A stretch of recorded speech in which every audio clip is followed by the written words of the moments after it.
ఇది విశ్వసనీయతకు అభూత కల్పనకు మధ్య జరుగుతున్న యుద్ధం. తర్వాత సంగతి తర్వాత, ముందు ఓట్లు పడితే చాలన్నట్లు కూటమి మేనిఫెస్టో ఉంటే తాను చేయగలిగిందే చెప్తానంటూ మేనిఫెస్టో రిలీజ్ చేశారు సీఎం జగన్. ఇంతకీ కూటమి హామీల అమలు సాధ్యమేనా? పబ్లిక్ టాక్ ఎలా ఉంది?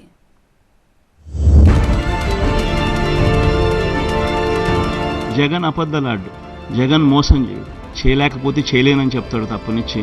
పేదలకు ప్రేమించే విషయంలో జగన్ వేసినన్ని అడుగులు బహుశా రాష్ట్ర చరిత్రలో ఎవరు వేయరు.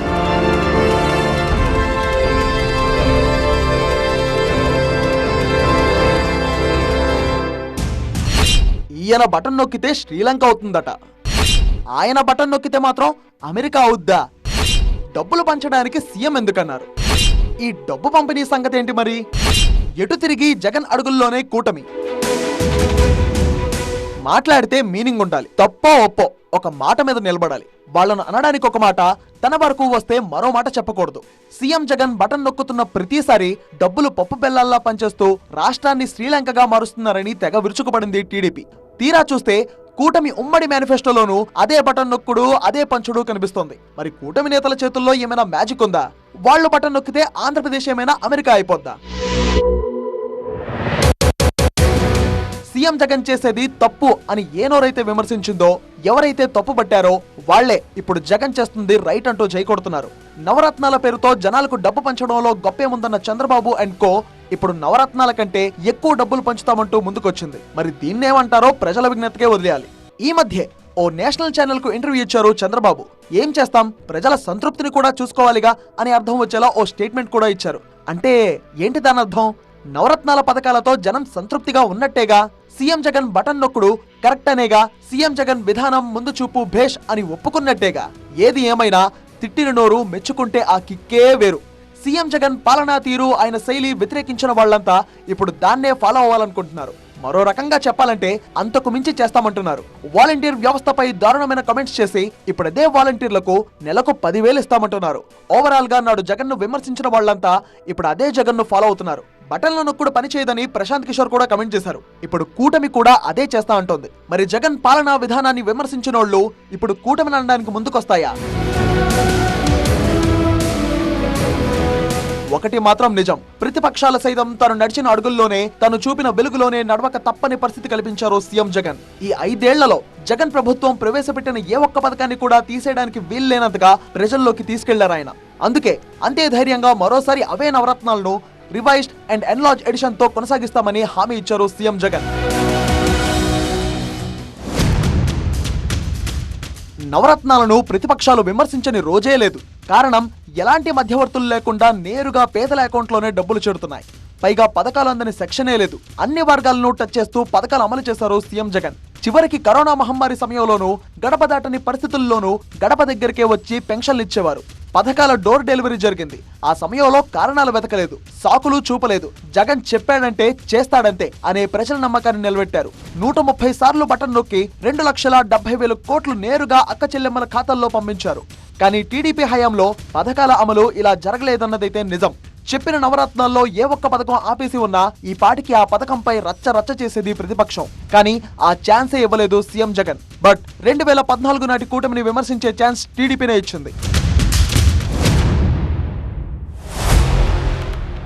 చంద్రబాబు పేరు చెబితే గుర్తొచ్చే పథకం ఒక్కటైనా ఉందా అని ప్రశ్నిస్తుంటే ఏ ఒక్కరి నుంచి కూడా సమాధానం రావడం లేదు. మేనిఫెస్టో పేరుతో ఎన్ని పథకాలు తీసుకొచ్చినా వాటిని అమలు చేసే చరిత్ర టీడీపీకి లేదనే ప్రచారం ఉంది. 87,000 కోట్లతో రైతుల రుణమాఫీ, 14,000 కోట్లతో పొదుపు సంఘాల రుణమాఫీ, చేనేత పవర్లూమ్స్ రుణాల మాఫీ, ఆడబిడ్డ పుట్టిన వెంటనే మహాలక్ష్మి పథకం కింద 25,000, ఇంటింటికి ఉద్యోగం ఇవ్వలేకపోతే నెలకు 2,000 రూపాయల నిరుద్యోగ వృత్తి, అర్హులైన వారందరికీ 3 సెంట్ల ఇంటి స్థలం, 10,000 కోట్లతో బీసీ సబ్ ప్లాన్ ఇవన్నీ ప్రకటించింది టీడీపీనే. వీటిలో ఏ ఒక్క పథకాన్ని చంద్రబాబు అమలు చేయలేదని గుర్తు చేస్తున్నారు సీఎం జగన్. కానీ తాను మాత్రం చెప్పిన దానికంటే మించే చేశా అన్నారు. రైతు భరోసా కింద ప్రతి రైతుకు 50,000 రూపాయలు ఇస్తామని 2019లో చెప్పినప్పటికీ ఈ 58 నెలల్లో 67,500 రూపాయలు ఇచ్చారు. అంటే చెప్పిన దానికంటే ఎక్కువే రైతులకు ఇచ్చారు సీఎం జగన్. లేటెస్ట్ గా రిలీజ్ చేసిన ఉమ్మడి మేనిఫెస్టో అమలు సాధ్యం కాదు అనే వాదన కూడా చాలా బలంగా జరుగుతోంది. కూటమి చెబుతున్న హామీలన్నీ అమలు చేయాలంటే కనీసం 1,21,619 కోట్ల అవసరమవుతుందని స్వయంగా సీఎం జగనే లెక్కవేసి చెప్పారు. అందులోనూ సీఎం జగన్ అమలు చేసిన కొన్ని పథకాలను ఎవరైనా సరే కంటిన్యూ చేయాల్సిందే. వసతి దీవెన, విద్యా దీవెన, ఆరోగ్యశ్రీ, సంపూర్ణ పోషణం, ఉచిత బియ్యం, రైతులకు ఉచిత విద్యుత్, గోరుముద్ద ఇలాంటి పథకాలకు ఖచ్చితంగా 29,100 కోట్లు ఖర్చు చేయాల్సిందే. భవిష్యత్తులో వీటి ఖర్చు ఇంకా పెరుగుతోంది కూడా. ఇలా కూటమి ఇచ్చిన హామీలకు తోడు జగన్ ప్రవేశపెట్టిన పథకాలు కూడా కొనసాగించాలంటే ఏడాదికి 1,50,718 కోట్ల అవసరం అవుతాయన్నది వైసీపీ వాదన. తాను ఎంతో కష్టపడి పర్ఫెక్ట్ గా ప్లాన్ చేస్తేనే 70,000 కోట్లు ఖర్చు అవుతుంటే హామీలు అమలు చేయడానికి 1,50,000 కోట్లు తీసుకురావడం సాధ్యమేనా అనే ప్రశ్న వినిపిస్తోంది. మరి 1,50,000 కోట్ల రూపాయలతో ఆయన సూపర్ 6 అంటాడు, సూపర్ 10 అంటాడు. ఈ మాదిరిగా ప్రజలను అడ్డగోలుగా మళ్ళీ మోసం చేసేందుకు అడుగులు ముందుకు వేస్తా ఉన్నారు అని అంటే ఇది సాధ్యమయ్యేదేనా? సాధ్యం కాదని తెలిసి ఒక రాజకీయ నాయకుడు ఈ మాదిరిగా రిపీటెడ్గా, I repeat that word, habitual offender, I repeat that word, 2014లో ముఖ్యమైన అంశాలంటూ ఈ మాదిరిగా సంతకం పెట్టి ఇంటింటికి పంపించి ముఖ్యమైన అంశాలంటూ మోసం చేసిన ఈ వ్యక్తి, ఇదే కూటమిలో ఉన్న ఇదే ముగ్గురి ఫోటోలు పెట్టి తన సంతకం పెట్టి మోసం చేసిన ఈ వ్యక్తి మళ్ళీ 2024లో మళ్ళీ ఇదే మాదిరిగా సాధ్యంగాని హామీలతో అబద్ధాలకు రెక్కలు గడుతూ ఈ మాదిరిగా సాధ్యంగాని హామీలతో 1,50,000 కోట్లకు సంబంధించి ఈ మాదిరిగా ఆయన చేయడం, మోసం చేసేదానికి అడుగులు వేయడం దొంగతనం కన్నా, దొంగల కన్నా అన్యాయం కాదా అని అడుగుతా ఉన్నా. 420 కాదా, చీటింగ్ కాదా అని అడుగుతా ఉన్నా. పైగా ప్రజాగళం పేరుతో విడుదల చేసిన మేనిఫెస్టోకు మోదీ గ్యారంటీ లేనట్టే కనిపిస్తోంది. అంటే కేంద్రం మద్దతు ఉంటుందా ఉండదా అనే డైలమా కొనసాగుతోంది. ఈ పరిస్థితుల్లో జగన్ కంటే రెట్టింపు హామీలు ఎలా సాధ్యమని ప్రశ్నిస్తున్నారు సీఎం జగన్. ఈ రోజు ఈ పెద్ద మనిషి